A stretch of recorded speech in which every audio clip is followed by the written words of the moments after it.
প্রিয় খামারি ভাই ও বোনেরা এবং যারা শুনছেন, আমি এই মুহূর্তে একটি কেস আমার সামনে একটা বাছুরকে দেখতে পাচ্ছেন। এটা হচ্ছে একটা টিটেনাস বা ধনুষ্টঙ্কারে আক্রান্ত রোগী, যার প্রাথমিক স্টেজে আছে। বাছুরটির জন্মের পর নাভিটি ছিঁড়ে যায়।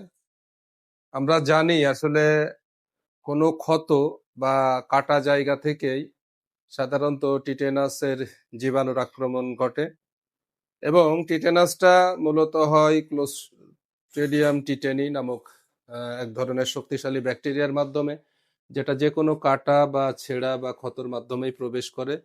তো আমি যেটা দেখি আসলে ছোট ছোট বাছুর বা ছাগল যেগুলো টিটেনাসে আক্রান্ত হয়, অধিকাংশ ক্ষেত্রেই এর হয়তো নাভি ছেঁড়ার ইতিহাস বা কখনো কখনো ক্যাস্ট্রেশন বা খোঁজাকরণ বা হয়তো বা কোনো আঘাতপ্রাপ্ত হওয়া, হয়তো বিশেষ করে পায়ে বা মুখের দিকে কোনো আহ, লোহা বা এখন বাঁশের কঞ্চি এ ধরনের কিছুর সাথে বা টিনে অনেক সময় কেটে যায়, এসব কেসেই কিন্তু বেশি হয়। তো কাজেই আমাদের যদি এ ধরনের ঘটনা ঘটে, আসলে আগাম টিটেনাসের টিকা দিয়ে নিতে হবে। এ ধরনের কেটে বা ক্ষত তৈরি হলে অবশ্যই দ্রুত টিটেনাসের টিকা দিতে হবে। আপনারা যে জিনিসটা দেখতেছেন, এত সুন্দর একটা বাছুর যার মাত্র 10 দিন বয়স, সে এখন টিটেনাসে আক্রান্ত। দেখেন টিটেনাসের লক্ষণ খুবই যে সে দাঁড়াইতে কিন্তু এখন দেখা যাচ্ছে যে তার মুভমেন্ট একেবারে একেবারে স্ট্রেট এবং স্টাউট যাকে বলে আর কি।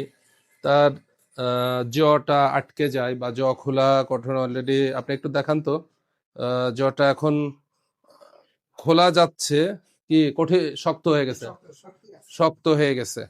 তো আবার আর একটা হচ্ছে লেজের একটা লক্ষণ থাকে, লেজটাও একটু স্ট্রেট হয়ে যায়। আপনি ছাড়েন, হ্যাঁ, লেজটা এখন অনেকটা শক্ত হয়ে গেছে, যেহেতু প্রাথমিক স্টেজে আছে। লেজটার কিন্তু নর্মাল প্যাটার্নটা না, একটু দূরে যে আছে। এবং এর পরবর্তীতে সে আরো আক্রান্ত হবে, মাসল সিভিয়ারিং হবে, গরু পড়ে যাবে একদম, একেবারে বলে যে স্ট্রট একটা ডামি মতো, হ্যাঁ, হয়ে যাবে। এই জিনিসগুলোই হয়। তো আমার পরামর্শ হচ্ছে আসলে চিকিৎসার চেয়ে প্রতিরোধ ব্যবস্থা করাই উত্তম। আমরা যেমন মানুষের ক্ষেত্রে অনেক সচেতন হয়ে গেছি যে গর্ভবতী মাদেরই কিন্তু টিটেনাসের টিকা দেওয়া হয়। তো আসলে এখন সময় এসে গেছে যে আমাদের গর্ভবতী গাভীগুলোকেও টিটেনাসের টিকা দিয়ে দেওয়া দরকার। তাহলে তার থেকে যে বাছুরটা আসবে এটা টিটেনাস মুক্ত থাকবে বা সম্ভাবনা কমে যাবে।